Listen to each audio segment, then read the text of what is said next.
So I have to split the video so that those who have weak internet connectivity can easily download the materials. No?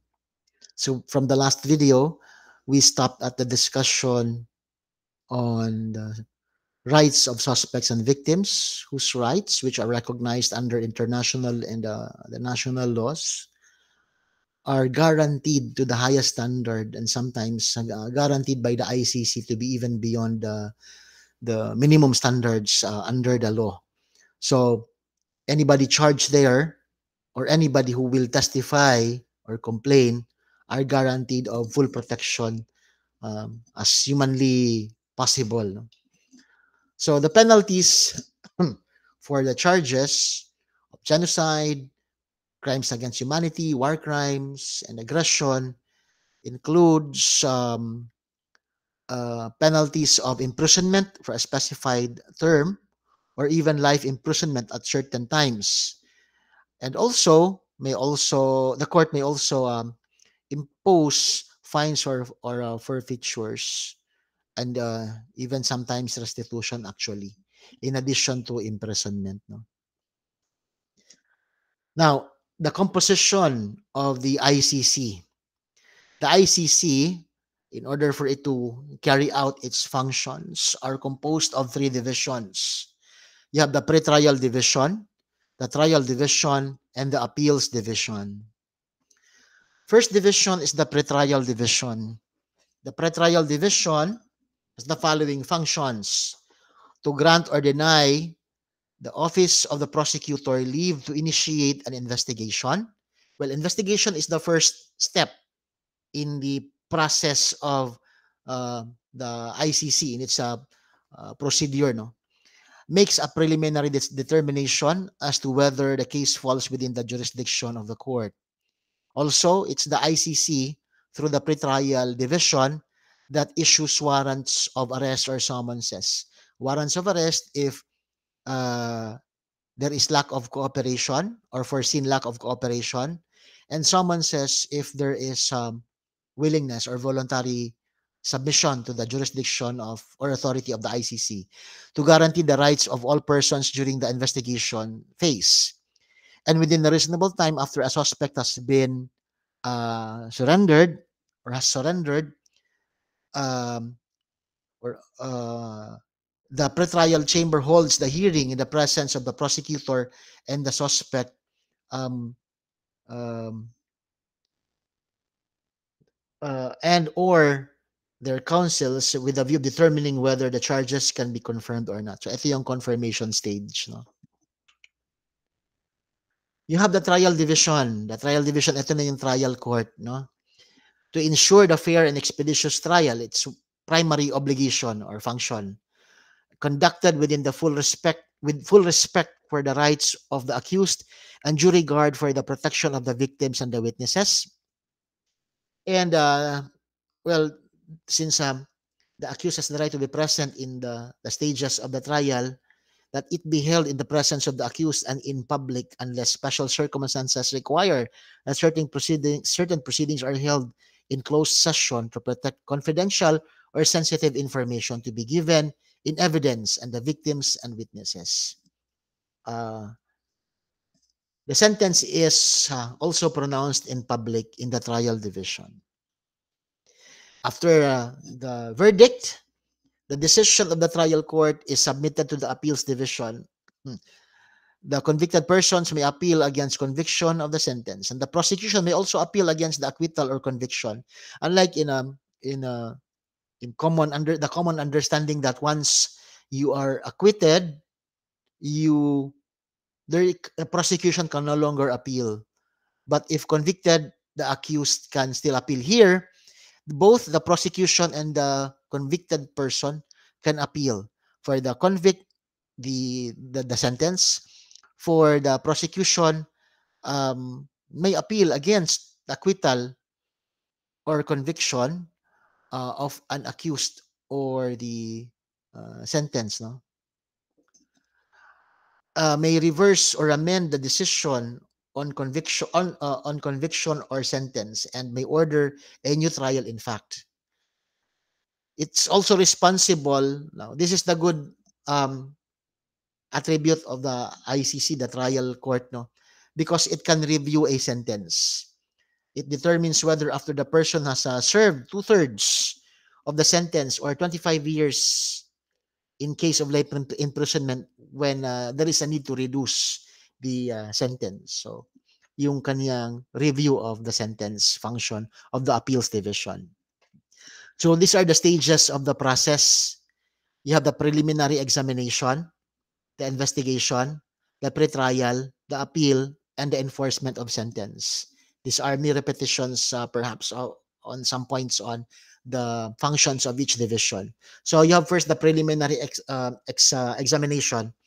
Ito yung parang preliminary investigation sa atin, and subsequently the issuance of a warrant is here done, no?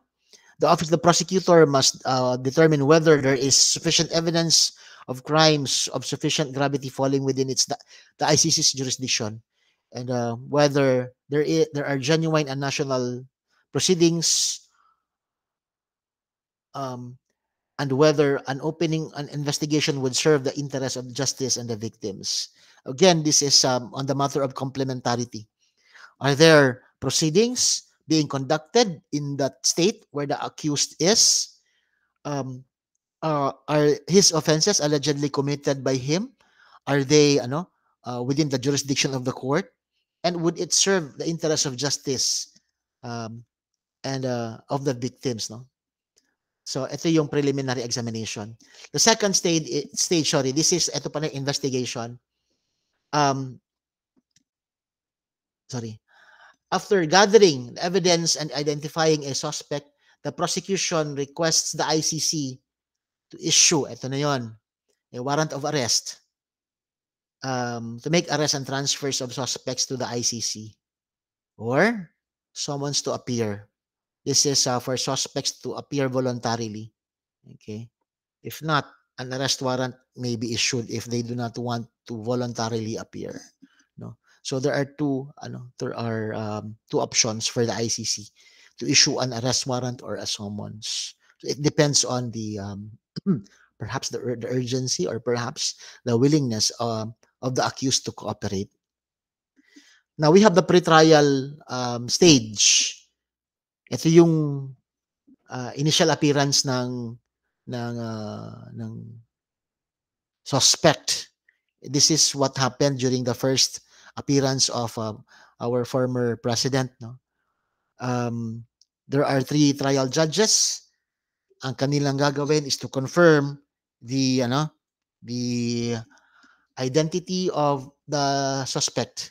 If you recall, during the first hearing, if you have seen it, he was asked about his name, his birthday, and also he is read the his rights. His rights. He is informed of his rights, and subsequently there was a charge scheduling for the confirmation proceedings, which would be on September of 2025. That was for the initial trial or initial appearance. During the second appearance in September, there will be a confirmation of the charges. Okay, this would be the reading of the charges and determining whether there is uh, identity of the parties, no? Identity of the parties. And I think this refers to looking at the possibility of whether or not there is sufficient evidence to proceed for trial. Okay. Yes. Usually within 60 days, no? But for us, it's September, no? Then, um, you have the trial stage. These are also 3 trial judges. The proof required is proof beyond reasonable doubt of the guilt of the accused, like any criminal case. The judges must consider all evidence, then issue a verdict, and when there is a verdict of guilt, issue a sentence. Well, parties are here heard both as to the complainants as well as the prosecution as well as the suspect. Verdicts are subject to appeal by the defense and the prosecutor, and the judges can all order also the reparation of the victims. After the verdict, an appeal may be brought to the appeal division of the ICC. The trial judges here are different from the judges in the appeal in the trial court. So I think there are 5 justices here or judges, no? Both the prosecutor and the defense have the right to appeal a trial chamber's decision of its verdict. The victims and the convicted person may appeal in order for uh, reparations, no? And the appeal is decided yun by 5 judges of the appeal chamber. They should not be the same judges who made the decision, of course, because of the tendency of possibility of prejudgment, perhaps, or the impression of prejudgment. That's why an appeal must be heard by different judges. No? The appeal chamber decides whether to uphold the appeal decision, amend it, or reverse it. This is thus the final judgment unless the appeal chamber orders a retrial before, again, the trial chamber. Pwede nilang i-remand if there is perhaps mistrial. The matter of enforcement of the sentence is the last stage of the process. Sentences are served in countries that have been agreed to enforce the ICC sentences. So where do you incarcerate the suspect or the convict now? Not necessarily in Netherlands. It's in whatever perhaps country who agreed to um, as agreed upon, no, to enforce the sentences, no. If a verdict of guilt is not upheld, the person may be released, of course. Now, for everyone to know, we actually have already withdrawn from the Rome Statute and from the jurisdiction, therefore, of the ICC. This was already established in the case of Pangilinan versus Cayetano, whereby the Supreme Court recognized the authority of the executive department of the president as the architect of a national policy and his power to withdraw. According to the court, the Philippines' formal withdrawal was affected by submitting a written notification.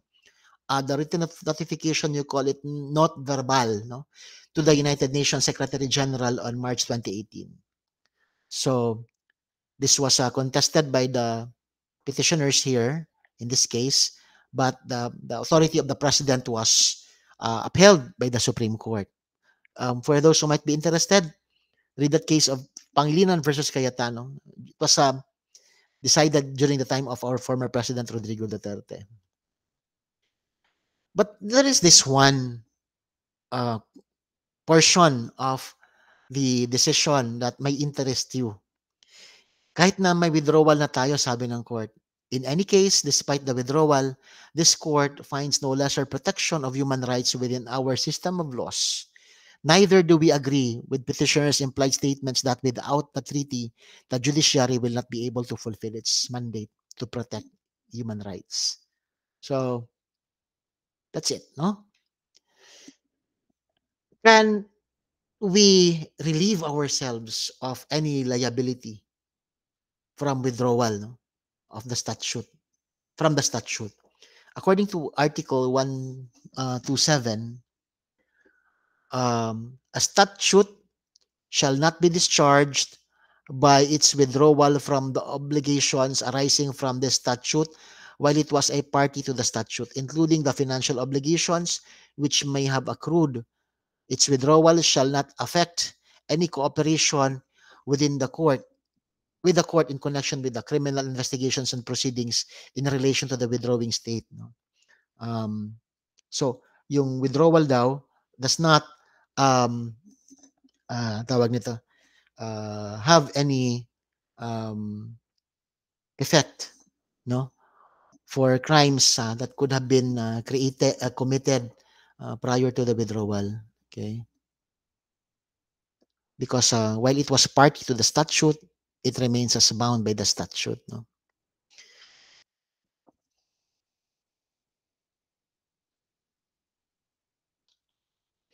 Let's have this matter on the next video.